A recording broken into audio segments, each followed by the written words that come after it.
Good afternoon. It's AirTalk. I'm Larry Mantle. Great to have you with us. Coming up, a look at artisanal foods, where they're coming from, how they're growing, and whether we're going to see artisanal break through to mainstream America, or whether it's going to largely stay a foodie thing. But first, we take a look at what are called the four horsemen of the tech industry: Apple, Facebook, Google, and Amazon. They have a combined market valuation of over $1.5 trillion.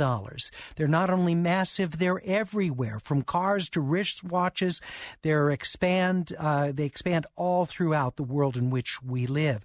A recent op-ed piece in the Los Angeles Times suggests breaking up the new robber barons of tech. With us is Stephen Strauss, visiting professor at the Woodrow Wilson School of Public and International Affairs at Princeton University. Professor, good to have you with us.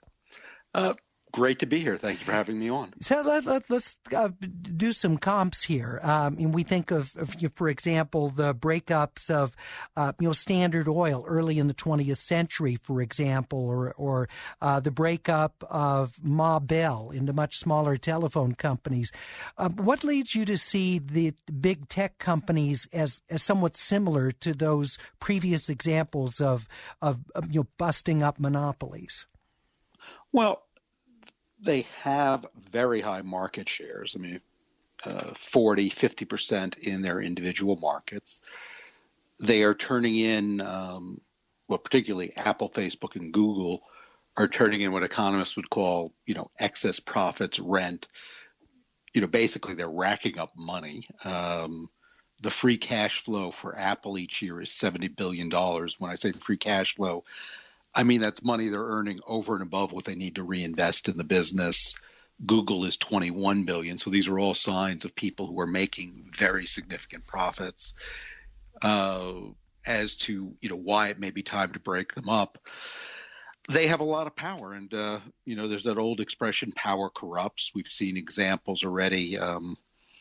Google and Apple were colluding to depress the compensation of their employees. They had worked out no poaching agreements between themselves. Amazon used its power on the publishing industry, and Amazon controls 40% market share in book publishing when it couldn't get the terms it wanted. So these companies have power, and they have.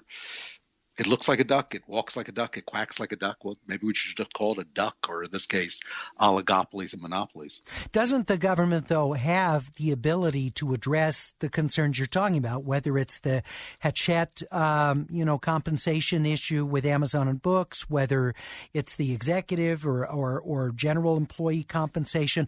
Aren't there other laws that enable there to be intervention? Yes. By the way, the example with Apple and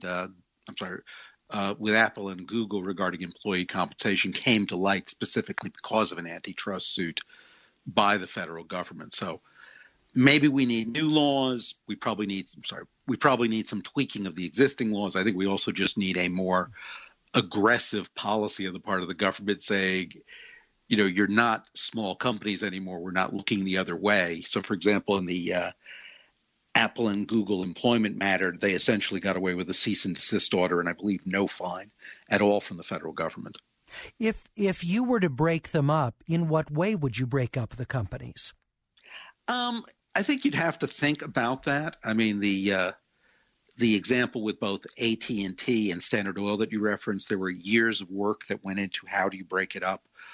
You've got a lot of different options. You could, for example, say to somebody like Amazon that, look, we're breaking you up based on product line. So your book division becomes a separate company, households becomes a separate company. So that would be called, a horizontal divestiture. You could break them up along vertical lines and say, okay, Amazon, you can stay in the front end business facing consumers, but you have to spin off your fulfillment centers. So there are a lot of different ways to do it. But I do think it's time we start thinking about how we're going to manage these creatures. Or, by the way, another approach is what was done originally with AT&T for 100 years, which was, frankly, it was a regulated monopoly. And people said, look, you've convinced us technologically splitting you up is a bad idea. Okay, we buy that, but then you're going to have to agree to certain regulations to make sure you don't abuse your position. Well, part of that, though, was predicated, as I understand it, on that you had to have phone service. It was a common good, and as a result, regulating it would be in the public interest, much like the broadcast spectrum by the FCC. If you're going to look at these, Apple, Facebook, Google, and Amazon, we don't have to have those. So there are other search engines than Google. There's other social media than Facebook. We don't have to buy books or household goods through Amazon. We can buy Samsung or LG phones instead of Apple. So there are other options in all these cases. Yes, although let me throw out a couple of points there. Regarding Facebook, and I think they're the ones that furthest along, they are deeply embedded in society. I mean, if you are a newspaper publisher, a radio station even, and Facebook someday wakes up and says, we don't like you. We've just decided we're not going to cover you. We're not going to allow you to use our system anymore. I think that could be devastating to people's business models. In the book publishing area where Amazon is, book selling area, where Amazon is furthest along, they are now represent 40% of all the book sales in the United States. If you're a publisher, or for that matter, an author, and Amazon some morning wakes up and says, we just don't like you. We've decided, Larry Mantle, we don't like what you're saying, so we're just not going to carry your books anymore. That's a pretty devastating blow, losing 40% of your market. Very true. Stephen Strauss with us, visiting professor at Princeton's Woodrow Wilson School. We're at 866-893-KPCC or the AirTalk page, kpcc.org. What do you think of the contention by Stephen Strauss that these four tech companies are now so dominant that there is so little space for competitors to come in to offer better or less expensive or alternative products, that the four have really sucked all the air out of that space? And by extension, he argues, the federal government should come in and consider breaking up the firms. We're at 866-893-KPCC, 866-893-5722, or the AirTalk page, kpcc.org. Professor, what about the argument that given the size of these companies, that they are able to do loss leaders to provide, some things at far less cost than otherwise? Amazon's able to sell stuff cheaper than brick and mortar and most other online sellers, and that they're able to innovate because they have the huge amount of cash you described. Yeah. Well, I'd split that in a couple of pieces. I do want to loop back, by the way. I'm not absolutely dedicated to the viewpoint that these companies need to be broken up.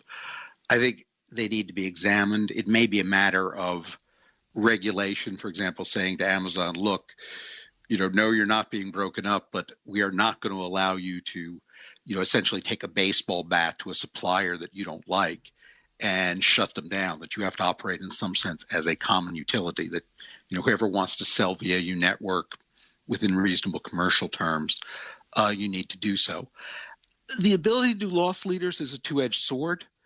On the one hand, you're absolutely right that these groups can say, look, we have large sums of money. We can invest in things that we can afford to sustain a very large long-term loss to develop new ideas. I mean, Google, for example, with autonomous vehicles, and that I would view as positive. A negative example of that would be, for example, Amazon or Apple simply deciding to offer some product at a major loss because they simply want to drive a competitor out of business. Mm-hmm. Yeah, and that, of course, happens. Yeah. But again, isn't there a place where the government can come in and aren't there laws that describe that sort of predatory pricing and an ability to stop that? Yes. Some of this is simply a call for the government to, I would say, wake up. Each administration, has some ability to set policy. There's a great deal of discretion in our system as to, how do I put it, how aggressively certain laws are followed up on, what take prosecutors, what approach the Department of Justice takes. In general, I would say the last 20 or 30 years thematically have been a period where the government's kind of been hands off, and it's seen a period of rapidly rising corporate profits. declining share of wages to the overall economy. And I think I'm sort of calling for maybe it's time to tilt a little bit in that other direction and start looking at these companies with a little more jaundiced eye. Stephen Strauss with us, who wrote the op-ed a few days ago in the Los Angeles Times, asking whether it's time to break up the big tech companies of Apple, Facebook, Google, and Amazon. Ram in Redondo Beach, you're on AirTalk. Hi, Larry. The point I'm about to make kind of complements the point that you just brought up around the predatory pricing.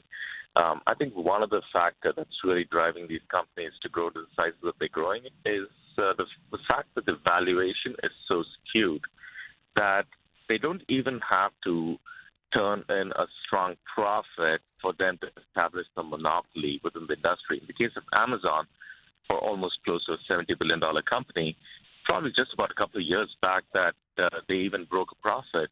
And new markets like in India, they go in, they do the predatory pricing, they throw in all the money in. That's impossible for any of the smaller retailers to compete with them. That's where I think the regulation needs to be. And there has to be a little bit of sanity in terms of how these companies are valued. Appreciate it, Ram. Stephen, you want to respond to that? I think you're raising very legitimate concerns. Even Amazon at this point is running at a free cash flow of $7 billion a year. So, by the way, the argument that they, quote, need this market structure to produce the money that they can invest in the business is a little bit undercut by the fact that they're all accumulating, large sums of cash. And the issue of the market, it's hard to say. I mean, as to whether these companies are or are not overvalued, they certainly have, access to capital on more favorable terms than a small businessman's going to have. Let's see, we have Newt writes on the page, I can see this with Google, which really owns search, but Apple currently holds no majority share in any of its markets. Their largest share is 24% in tablets. They simply obtain more profit. How do you further break this up? That's Newt writing on the AirTalk page. And Grant writes, break up Facebook into what? Friendster and MySpace? The marketplace created these tech companies. Why intervene and create competitors that will probably fail? Stephen Strauss? Well, let me take that piece at a time. I mean, Facebook, I would argue, is probably more a case of regulation than breaking up. But let me do the breaking up case first, because I think it could be done. I mean, in a sense, Facebook isn't that different than the old phone company. I mean, what is it? It's a communication system, a far more sophisticated communication system, but still a communication system. Conceptually, you could do what you did with the phone company and simply split it up into a series of regional Facebooks and insist that they all have to interconnect with each other, that, the walled garden that Facebook created is over. It has to allow interconnection among a group of split up companies. Alternatively, with Facebook, it might simply be a matter of saying, you are basically a quasi-monopoly, quasi-oligopoly, that you are a social good. It's too important for people to communicate to allow it to be simply arbitrarily turned off. So you, Facebook, cannot simply not carry people's you cannot simply turn off an account, which they literally did to the ACLU of all people, that you have to have a clear set of transparent rules by which you're explaining to people how things get promoted into their news feed. You may have seen a couple of weeks ago they rejiggered their algorithm, and suddenly much of the news media in the U.S. is wondering what happened to their profits and revenues. So you could also see them being managed by a firmer regulatory structure. All right. Alexander in West Hollywood, you're on AirTalk. Hi, I just wanted to point out there was a settlement of $415 million for the poaching agreement. In addition, Apple, as others have pointed out, is a product company, doesn't have a majority market share in any of its markets. And on the other hand, tech giants such as Samsung routinely engage in anti-competitive behavior that is more specific, and they get away with it. I think the concern should be more with the Googles and the Facebooks, who should be, I agree, regulated very carefully because of their position and their invasion of privacy as well. All right, Alexander, I appreciate it. Dexter in Fontana, you're on AirTalk. Yes, Larry. I feel that, these companies in tech are the leaders. It's a global economy now. And by breaking up these companies, it puts American companies at a disadvantage, especially as we compete with countries like China and India, who are very keen to have tech giants of their own. And you look at Alibaba as an example and what a behemoth that company is, and no one's talking about breaking up them or over-regulating them. And I feel that it put America at a disadvantage, not unlike with the phone companies, for example. That was just an American product when you broke up AT&T and you had Mantle and all these different companies. But it's a different world that we live in now. Yeah, Stephen Strauss, would this put the U.S. at a disadvantage? If it's, always that key question, if it's well done and well thought out, no, I don't believe so. If they are being regulated, I really don't think there's harm in simply saying there are some common ground rules. You are not allowed to engage in predatory pricing. You're not allowed to discriminate in people whose products are being distributed over your network. Regarding splitting them up, each of these companies, even if split up, would still be global giants. And again, the precedent is that when Standard Oil was broken up, the constituent companies went on to be among the largest oil companies in the world. The breakup of AT&T, which I grant you was primarily a domestic company, set off an unprecedented wave of innovation, transformation. I mean, Apple in its current form is, how do I phrase it? It's highly unlikely Apple and the smartphone revolution that it gave us would have happened if the old AT&T had not been broken up. Stephen Strauss, great to talk with you. Appreciate your being with us. Thanks so much. Thank you very much, and thanks to your listeners. All right. His op-ed in the L.A. Times, is it time to break up the big tech companies? He's with Woodrow Wilson School of Public Affairs at Princeton. And we also had a listener say you should include eBay in this, especially with their terms of use. You can share your comments on the AirTalk page, kpcc.org. Coming up, the food critic for Los Angeles Magazine, Patrick Q. Finding the flavors we lost from bread to bourbon, how artisans reclaimed American food. That's Patrick's new book. First time for a live update from Hetty Lynn Hurdes.